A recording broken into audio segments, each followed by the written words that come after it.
perlindungan penghasilan sebesar 1,7 miliar. Kok 1,7 miliar? Gede amat. Yes, karena dihitung dari 7 tahun penghasilan Pak Alex. Kenapa kok 7 tahun? Ya terserah saya, saya mikir, gitu ya. 7 tahun. Nah, ini teman-teman nanti bisa kulik-kulik lagi ya di rumah. 7 tahun, 240 kali 7 berapa? Adik? 1680, saya boleh itu 1,7. Oke. Nah, setelah terjadi kondisi seperti ini, program ini bilang, oke, gue bantuin. Lu stop savingnya, fokus sama penyembuhan lu, fokus sama gaya hidup lu, jangan sampai turun. Tapi selanjutnya gue akan berikan 2 juta per bulan sampai usia 55 tahun. Dan di usia 55 tahun kurang lebih ada angka 1 miliar sebagai pengganti pensiun. Karena bisa jadi orang itu bekerja nih, udah bekerja 20 tahun, padahal 10 tahun lagi dapat uang pensiun. Akhirnya dapat uang pensiunnya cuma 20 tahun. Jadi ada pengganti uang pensiun yang mungkin hilang dari saat dia bekerja. Dan kondisi ini dijamin. Lalu saya tanya ke Dodo, bro, kalau ini menurut lu program ini bagus ya? Lu mau referensiin ke teman-teman lu nggak? Untuk gua boleh ceritain ke mereka. Pasti ya. Kalau lu mau referensi ke mereka, kira-kira ini kan Pak Alex usia 35, lu kan belum 35. Oke nggak kalau gua buat lu sesuai dengan profil lu? Karena kalau profilnya lu bisa lebih muda atau mungkin profil yang berbeda, hasilnya bisa beda loh angkanya. Boleh nggak gue bikin buat lu? Boleh. Kira-kira angkanya 2 juta juga boleh? Boleh. Tepuk tangan loh, Fernando. Temannya? Teman siapa? Fernando teman siapa? Bagus. So, apa yang saya bagikan? Saya bagikan sebuah ide. Di dunia ini yang mahal adalah sebuah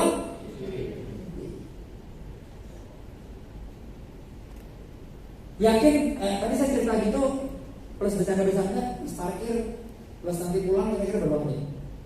1 orang. Jangan cari parkir hari Sabtu di TP, jangan ya. Di CW Sabtu gitu ya, lama, akhirnya sejam. Berapa kira-kira? Saya total ketemu sama dia. Setengah jam, 1 jam deh. Sama pesan minum, ngomel-ngomel dari nggak datang, gitu kan? Sejam lah, gitu ya. 1 hari bisa cerita ke berapa orang? 3. Berapa orang? 4. Ada yang pas sama kan? Kayak lewat gitu ya. Anggaplah 3 orang, 1 hari cerita ke 3 orang. Make sense nggak? Make sense. Anggap aja kayak makan. Ya, 1 hari cerita ke 3 orang, kayak makan. Oke? Yakinkan diri kita bahwa menciptakan sebuah bisnis dengan potensi minimal pendapatan 1 miliar per tahun itu hanya dengan memiliki 10 nasabah yang bisa menyisikan 1 juta, bukan 2 juta loh. 2 juta per bulan, 10 nasabah 2 juta. Kalau 1 juta berarti berapa nasabah? 20. Terserah teman-teman mau lihat angkanya dari mana? Dari jumlah preminya atau dari jumlah orangnya? Silahkan dipikirkan. Kalau bisa lakukan ini, yakinkan ini bahwa ini mudah bagi kita dan bagi orang lain. Salah satu syarat sebuah franchise yang baik adalah sistemnya harus bisa dilakukan oleh diri kita dan juga orang lain. Kalau yang bisa cuma kita, yang pintar cuma kita, itu namanya bukan sistem. Oke? Kalau udah bisa lakukan itu, ini gambaran income-nya. Nanti ini bisa diperjelas oleh pengundangnya. Saya yakin semua pengundang di sini sangat hafal angka-angka ini, terutama di setiap hari Rabu. Kadang-kadang Selasa, Rabu atau Kamis gitu ya. Pokoknya itulah, dia pasti ngerti ya, pokoknya setiap minggu. Ini nanti bisa tanya ke mereka. Saya nggak jelasin detail karena ini proses besar. Lalu ada business income. Ini saya mau info ke teman-teman. Datang hari ini, saya mau cerita malam ini. Datang dari Jakarta ke sini naik pesawat. Belum naik mobil sih gitu ya. Kalau mobil kan pengorbanannya lebih gila ya. Itu saya mau cerita ini teman-teman. Business income. Di mana business income ini barulah kita bicara soal bisnis. So bisnis ini baru dikatakan bisnis pada saat kita bukan lagi berstatus sebagai seorang agen. Menurut saya, kalau menurut leader teman-teman berbeda, yang benar siapa? Tuhan. Ya leadernya ya. Oke, so tahun pertama sebagai agen, lalu tahun kedua, which is 2021 sebagai seorang Associate Agency Director (AAD) di sini. Oke. Total 22,5% dari omset bisnis itu datang untuk dia, termasuk jualan pribadinya. Tahun selanjutnya seorang agency director, total 33% dari omset bisnisnya.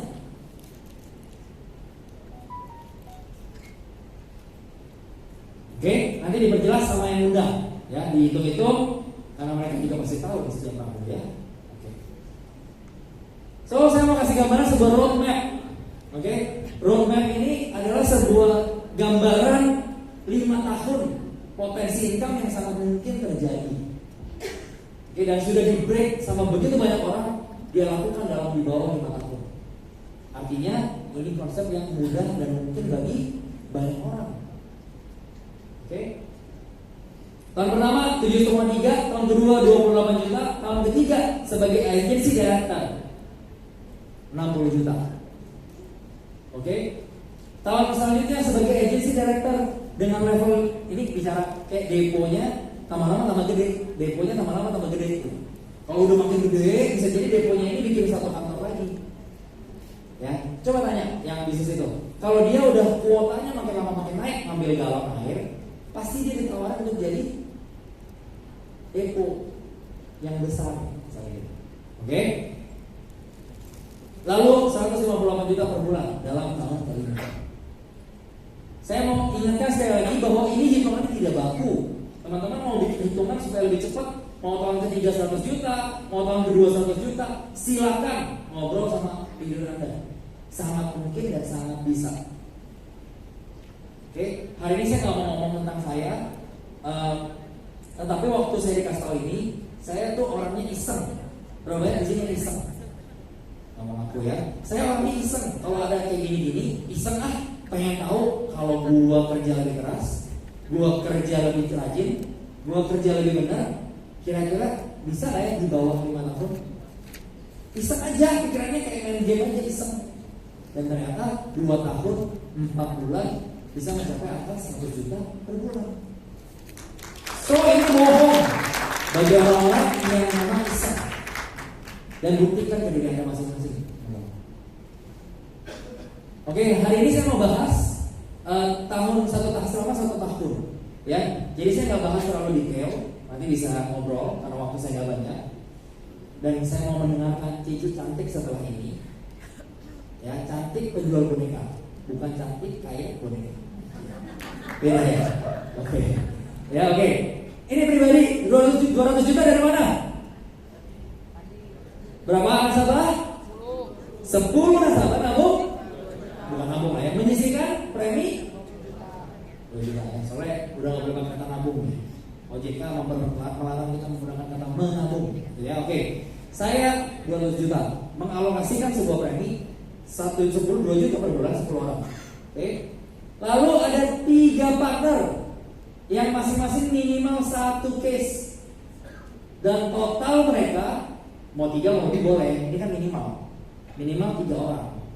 Mau lebih harus kalau saya. Ya. Totalnya dia 200. Jadi 200 kita sendirian, 200 keroyokan. Totalnya 400. Nah ini gambaran itu 5, ini 3 sesuai 7,3 juta. Detailnya gimana? Silahkan tanya ke pengguna.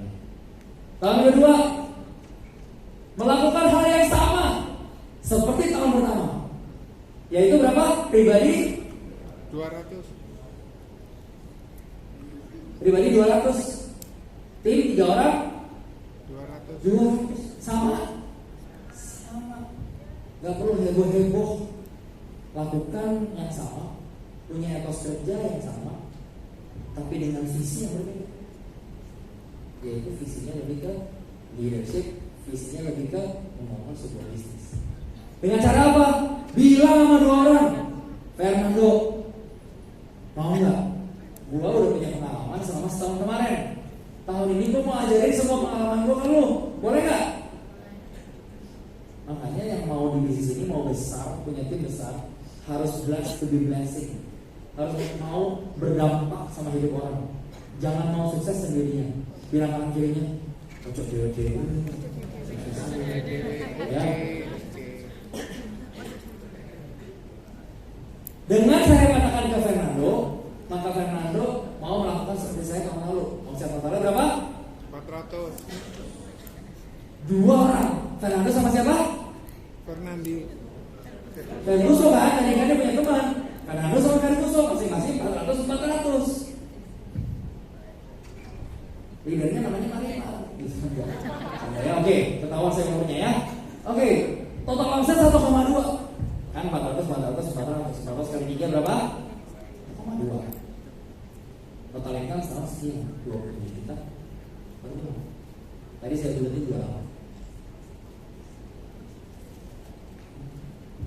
Kenapa saya mau bagi 2 slide ini? Saya cuma mau teman-teman melihat bahwa ini tuh mungkin semua bisa dihitung dan mudah bagi orang-orang yang memang benar-benar mau melakukannya. Kalau teman-teman tanya, nanti coba tanya ke Ciani ya, tanya Ci, jalan di bisnis ini tuh gampang nggak ya? Saya nggak bisa bilang jalan di bisnis ini gampang. Yang penting bisnis ini worth it nggak dijalani, layak untuk dijalani apa?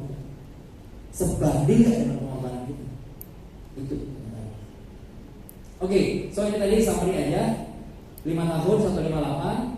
Nah, sepintas saya mau bagikan ini, tapi belum boleh difoto. Dimatiin dulu videonya. Biar kan belum boleh difoto. Bu Ellen, boleh difoto nggak Bu? Sudah sah Bu ya? Ini sah nggak Bu? Sah nggak Bu? Ini sah, sah ya. Mas saya nanya, Bu Ellen boleh difoto nggak? Bu Ellen malah mau ke saya. Ini loh, sah nggak? Sah, ya kan? Sah. Sah. Lama-lama ya. Ayo dulu. Kenapa nggak boleh difoto? Diam-diam aja, nggak usah kasih tahu orang-orang di sosmed. Nanti yang lain-lain itu iri. Yang lain ini siapa? Itu yang orang asal, yang manulang, yang sekuis-sekuis, jeruk. Itu nanti dia iri ya. Itu nggak usah difoto-foto. Di foto boleh. Tujuannya untuk tim, untuk calon partner. Gua kasih tahu update terbaru dari gue. Gitu kan? Ini. Ya. Pertanyaan saya, mau punya berapa Pak Budi? Banyak. Berarti besar. Mau punya berapa Pak Budi? Kita menentukan income kita. Jadi kalau udah ada, orang suka tanya sama saya gini. Kalau udah ada, ya. Kalau udah ada, itu katanya, ya udah, kayaknya udah oke. Apa yang membedakan AD yang satu ini sama AD yang lain? Bedanya apa? Berapa banyak dia orang dia punya seperti Pak Budi? Yang dia bimbing, yang dia bina, dan akhirnya Pak Budi berlanjut punya tim yang besar. Bilang sama kanan kirinya, lu mau berapa? 200. Visi loh Pak itu. Amin. Kalau kita punya kuasa loh, ngomong berapa, asal kerja mah di pasti hasilnya. Nah, so yang saya mau sampaikan tadi udah kita bilang wah oke, wah keren. Pertanyaannya, saya dulu punya sebuah kriteria.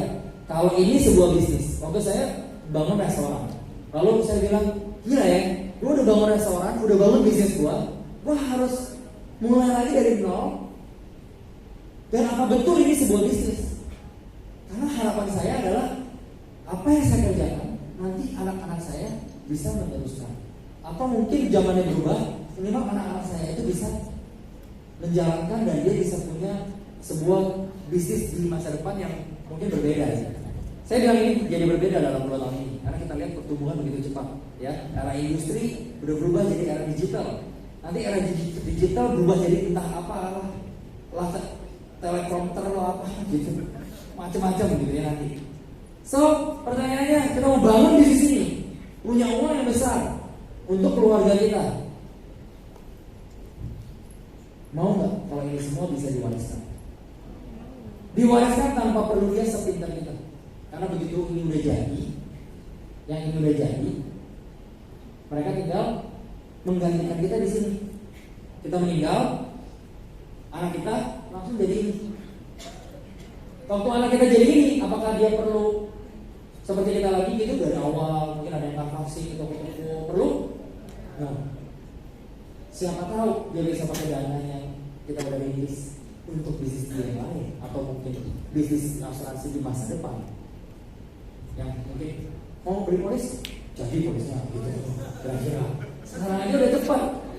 Ada yang rekor 1 menit jadi polis? Pernah ada? 2 menit jadi polis pernah ada? Submit, drop, langsung di email. Ada yang pernah? Saya pernah. Sering teman-teman. 1 menit, 2 menit gitu. Jadi baru di submit, jaringan semua bagus, internet semua bagus, baru di submit saat ini. Lagi ngomongin dia gimana, anak yang kedua, tring. Ini anak pertama baru bikin, tring. Anak keduanya, selamat polis Anda isu. Hebat nggak Indonesia? Tepuk tangan dong.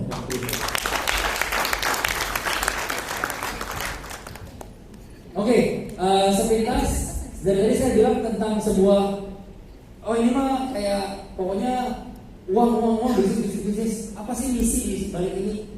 Dulu saya juga nggak berpikir teman-teman. Cuma dibilangin bisnis ini membantu orang lain, menolong nasabah. Kalau nasabah klaim nanti lu yang bantuin saya. Tahun 2016 ada satu klien saya, salah satu klien terbesar saya, kena serangan jantung di usia polis 2 tahun 6 bulan. Oke, dia baru masuk duit hampir 500 juta. Dan beliau meninggal serangan jantung dan keluar 10,1 miliar 15 hari kerja Prudential transfer ke nasabah.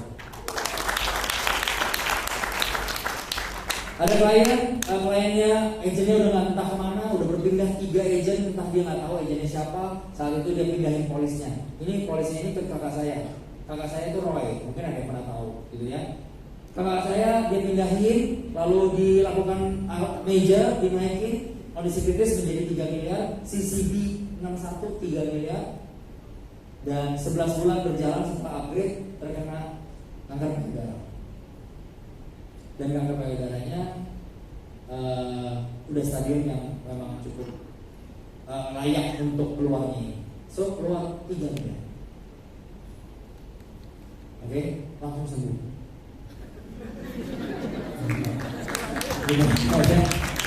Sampai sekarang orangnya rajin olahraga, udah seneng banget, masih happy aja hidupnya. 3 miliar dibeli rukonya disewain. Jadi pasti gitu. Oke. Nasabah udah lama juga sama kayak gitu, polisnya udah entah berantah, agennya udah nggak tahu kemana, gitu ya. Lalu dipindahkan ke salah satu agen di grup kami. Kalau teman-teman lihat masih ada produk krisis cover 65, masih ada produk-produk jadul. Dan akhirnya nasabah ini terkena kanker serviks. Perawatan di Singapura menggunakan PPH, habis 600 juta dibayar full sama PPH-nya, dan dia keluarkan kondisi kritis. Indonesia dia punya dari 3 polis, dia punya kondisi kritis totalnya 1,6 cair. 1,6 approve dalam 7 hari. Belum keluar rumah sakit, 1,6 udah ditransfer. Luar biasa Indonesia. Saya mau ajak teman-teman melihat segala sesuatu dari sudut pandang yang positifnya. Bukan artinya kita tidak. Ya kalau teman-teman dengar di luar sana ada apa, oh klaim gue dibayar, gampang banget gitu. Saya punya sakit, saya nggak laporin, non disclosure, terus klaim nggak dibayar, saya keluar-keluar aja. Sangat gampang. Pertanyaannya orang-orang yang dapat ini emang berkeluar. Saya dapat 1,6, upload di YouTube, upload di koran, enggak. Memang begitulah. So, saya mau sampaikan ini. Dan masih banyak klaim-klaim lain. Saya yakin dari teman-teman yang duduk di tempat ini begitu banyak klaim yang juga. Ya, oke, saya masuk ke penghujung. So, mengembangkan bisnis dengan Prudential itu perlu modal buat mulai? Perlu modal uang buat mulai? Enggak. Modal keberanian? Perlu, ya. Enggak perlu modal uang untuk memulai. Perlu pengalaman? Enggak. Perlu pintar dulu? Enggak. Saya kalau tanya sama calon partner saya, gue nggak bisa loh kayak jalannya, kayak gue nggak pintar loh, gue nggak ngerti loh urusan asuransi itu gimana, jualan asuransi gimana. Saya bilang kalau lo ngerti, gue curiga, jangan-jangan lu dari asuransi lain. Ya jelas semua orang ngerti, karena angkatan di atas kita, orang tua kita, itu bukan orang-orang yang fasih terhadap asuransi. Beda sama anak-anak kita nanti loh, beda loh. Kalau anak-anak kita nanti, generasi orang tuanya sudah sangat fasih dengan asuransi, sudah sangat aware bahwa asuransi itu membantu hidup orang. Anak kita akan jadi berbeda. Oke, nggak perlu pengalaman. Kalau teman-teman kerja di sebuah perusahaan, yang ditanya apa? Berapa lama udah kerja? Dulu ngerjain apa aja? Semua yang diaudit adalah pengalamannya. Baru ditentukan, ya udah saya jadi sekian dari pengalaman. Bisnis ini sebaliknya, masuk dulu, kosongkan gelas pikiran teman-teman, kosongkan kata TAU, kata tahunya hilangkan dulu, kosongkan pikiran kayak mau dihipnotis ya. Maksudnya kosongkan apa yang kita tahu dulu gitu ya. Masuk ke dalam training, bikin teman-teman akan dibuat pintar oleh sistem. Ada resiko? Ada yang resiko uang? Ada Pak, saya bayar parkir 5 kali. Saya makan di kantin itu 5 kali Pak, karena saya datang acara cuma 5 kali gitu. Lucu lah ya ngomongnya begitu, tapi ada loh yang ngomong begitu. Emang dia rugi, yang tak cukup. Ya resiko uang nggak ada, tapi satu hal yang saya mau jelasin tentang hal ini. Saya orangnya paling suka tuh kerja itu barengan, kayak teamwork gitu ya, ngobrol sama teman, kerja bareng, mikirin something itu barengan gitu ya. Mungkin teman-teman di sini juga gitu. Tapi begitu banyak bisnis yang kita lakukan bersama-sama, akhirnya itu rusaknya karena uang. Karena mulai tidak percaya, mulai ada keluarganya yang ikut, mulai tidak percaya, mulai ada begitu banyak polemik yang terjadi. Padahal buat saya, relationship jauh lebih penting dibanding hubungan yang hancur, dibanding uang. Gitu, itu paling menyedihkan gitu. Kalau hubungan itu keluarga, berkeluarga, apa sih, antar saudara, ya, bapak sama anak, suami istri, hancur pun karena uang. Di sini nggak ada resiko itu. Dia nggak jalanin lagi, ya udah, emang ruginya apa? Tapi kan dia pernah janji mau jalanin. Ya elah, itu mah ekspektasi aja. Berlebih.